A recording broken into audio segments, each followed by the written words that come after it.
Hello friends, नमस्कार. मी Ujjwala. Tale treasures the hidden gems या चॅनलवर तुमचं खूप खूप मनापासून स्वागत आहे.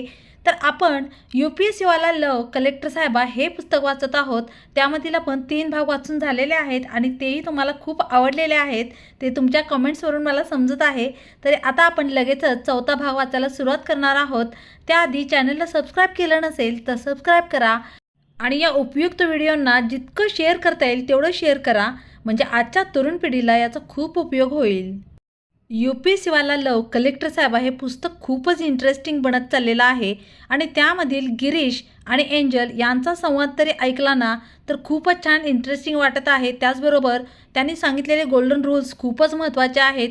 आणि आता आपण 4था भाग वाचायला सुरुवात करत आहोत. क्रश बनाम पढ़ाई. कुछ कर गुजरने का जुनून हो तो आप परिस्थितियों से ऊपर उठकर काम कर सकते हैं. अगर आसपास का माहौल अनुकूल न हो तो आप अपने घर से सैकड़ों किलोमीटर दूर जाकर खुद को निखार सकते हैं. ऋषभ पंत ने बचपन में अपने देश के लिए खेलने का सपना देखा था. वो आज सच हो गया. सपनों में जान हो, हौसले बुलंद हो तो आप विषम हालातों में भी हीरो बनकर उभर सकते हो. ध्यान रखो, अगर आप लगन से काम करते हो तो अपनी मेहनत से पहाड़ों को भी उपजाऊ मैदान बना सकते हो. बस खुद पर विश्वास रखना. मैंने ऋषभ पंत का भारतीय क्रिकेट टीम में चयन होने के बाद उसी रात को यह फेसबुक पोस्ट लिखी. मैं महसूस करने लगा था कि एंजल से दिन में 2 बार बात न हो तो कुछ अच्छा नहीं लगता था.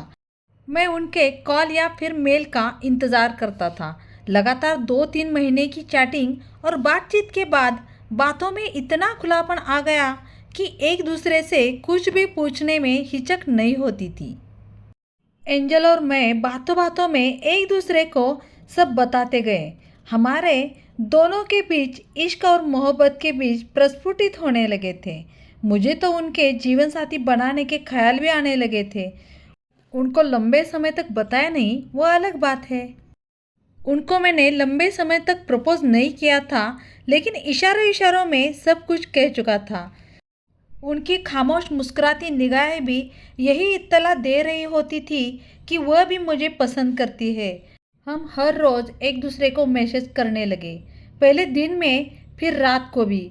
बिना मैसेज किए हम सो नहीं पाते. उनके मैसेज मेरी लाइफलाइन बन गए. यह सब होना सामान्य इंसानी जज्बातों की अभिव्यक्ति थी.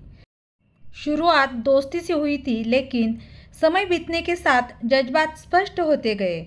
शुरू में हम कैजुअल फ्रेंड, बाद में बेस्ट फ्रेंड बने, फिर लव की एंट्री और बॉयफ्रेंड गर्लफ्रेंड. लेकिन मैं लंबी पारी का इच्छुक था, उन्हें जीवन साथी बनाने को लेकर बेताब. साल भर होते होते हमारी दोस्ती में प्रेम नामक वायरस ने तगड़ी घुसपैठ कर ली थी. एंजल के हृदय के किसी कोने में मेरे सानिध्य की प्यास जमने लगी थी. मैं भी दीवानों की तरह उसके आगे पीछे घूमने लगा. इस सपनीले मोड़ पर उसे भी मेरी बातें और दीवानगी लुभाने लगी थी. मैं यह सोचने लगा कि अब मेरी बंजर जमीन पर गुलाब खिलने वाला है. मैं तो रूप, सौंदर्य, चंचलता का सम्मिश्रण देखकर उस पर लट्टू हो गया था. मैं लाइब्रेरी में बहुत जल्दी आ जाता और एंजल से मिलने और बात करने के बहाने ढूंढता. एंजल को भी मेरा साथ अच्छा लगने लगा था. मैं दिल की बात तो नहीं कह पाया था, लेकिन दोनों के बीच साथ कॉफ़ी पीने, लंच करने, घूमने फिरने और ढेर सारी बातें करने का सिलसिला शुरू हो गया था. उसे पाने की ख्वाहिश मैंने मन में बसाकर बैठा ली थी. सिर्फ पढ़ना मेरे हाथ में है, बाकी कुछ नहीं. सिर्फ लड़ना मेरे हाथ में है, बाकी कुछ नहीं. सिर्फ एग्ज़ाम देना मेरे हाथ में है, बाकी कुछ नहीं. जितना हाथ में है उतना तो करूँ.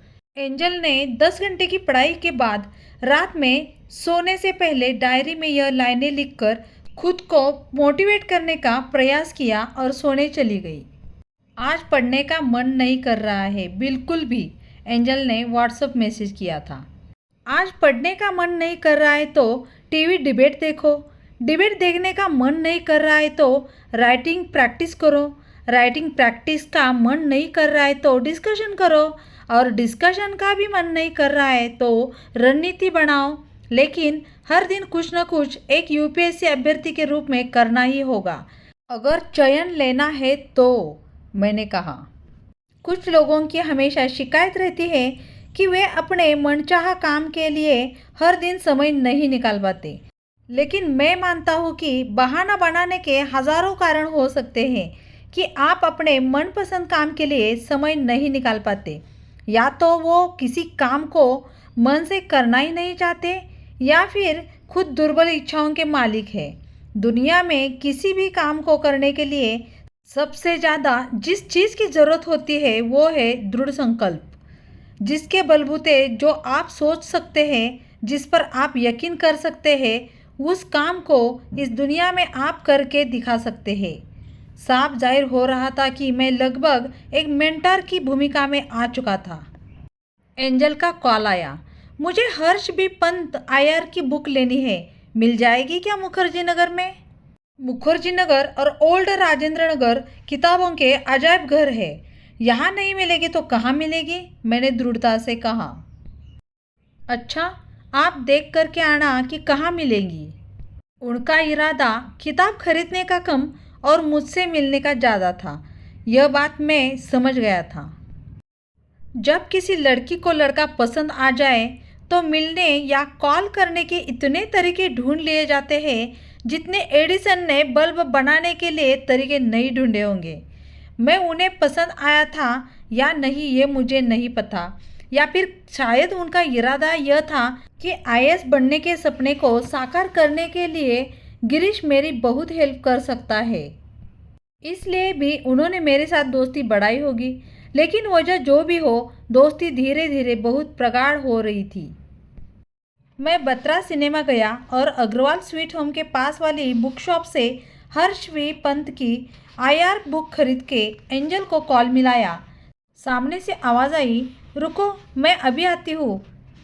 मैं मन ही मन में सोच रहा था कि किताब तो बस बहाना था, असल काम मिलने बुलाना था।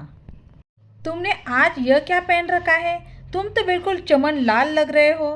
रिक्शे से उतरते ही उन्होंने मुझे देखकर कहा। उसके चेहरे पर मुस्कान देखकर मेरी आंखें खुली की खुली रह गई। अरे, मेरा फ्रेंड जोधपुरी जूतियाँ लाया था तो पहन लिया। अच्छी नहीं लग रही क्या? तुम पर तो हर चीज़ अच्छी लगती है, मैं तो बस मजाक कर रही थी। कॉफ़ी पिलाओगे? एंजल ने पूछा। क्यों नहीं, मैंने मुस्कुराकर कहा। डिस्कशन करते करते न जाने कब मैं एंजल की थॉट प्रोसेस का दीवाना बन गया था। शायद मैं उनके सोचने के तरीक़ों को पसंद करने लगा था, उनके विचारों को पसंद करने लगा था और उनकी बातों का तो दीवाना हो गया था और उनके अंदाज का भी। लगातार 4 महीनों की बातों के बाद संवादों में इतना खुलापन आ गया कि कोई भी बात कहने में असहजता बिल्कुल भी महसूस नहीं होती थी। दोस्ती धीरे धीरे आत्मीयता में बदलने लगी। एंजल मुझसे जब भी मिलती तो प्यासी सोन मचरिया जैसे। पूरे कैंपस लाइब्रेरी में भी बस 2 ही लोगों को इस नवेले एहसास का पता था, एक मैं और एक उसे। हर दिन लाइब्रेरी से निकलते वक्त इस बात का एहसास मुझे गुदगुदा देता था कि चलो आग तो दोनों तरफ बराबर लगी है। हालांकि मैं अक्सर खुद को यह कहकर समझाता था कि पहले करियर बना ले, फिर चाहे कितनी भी प्यार की डुगडुगी बजा लेना। इसीलिए मैंने प्रपोज करने के लिए लंबा समय लेना उचित समझा। एंजल और मैं दोनों आईएएस की तैयारी कर रहे थे तो किताबों से ज़्यादा गहरी दोस्ती निभानी थी ताकि यूपीएससी का किला भेदा जा सके। चलो शिमला घुमाते हैं, दूर का प्लान नहीं बना सकती, मम्मी कुछ कहेगी। मैंने भी किस एटीट्यूड वाली लड़की से पूछ लिया, समझती क्या है अपने आप को? अच्छा चलती है कि नहीं, वरना तेरी सहेली अंजलि को कहूँगा कि चलो घुमाते हैं। और अगर मैं बात नहीं करूँगी तो क्या मेरी सहेली से बात करने लग जाओगे?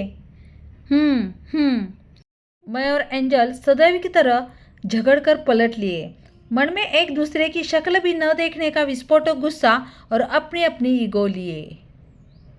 यूपीएससी वाला लव कलेक्टर साहेबा या पुस्तकातील हा 4था भाग होता। कसा वाटला हे मला तुम्ही कॉमेंट करून सांगायचं आहे आणि आता लवकरच आपण 5वा भागही घेऊन येणार आहोत।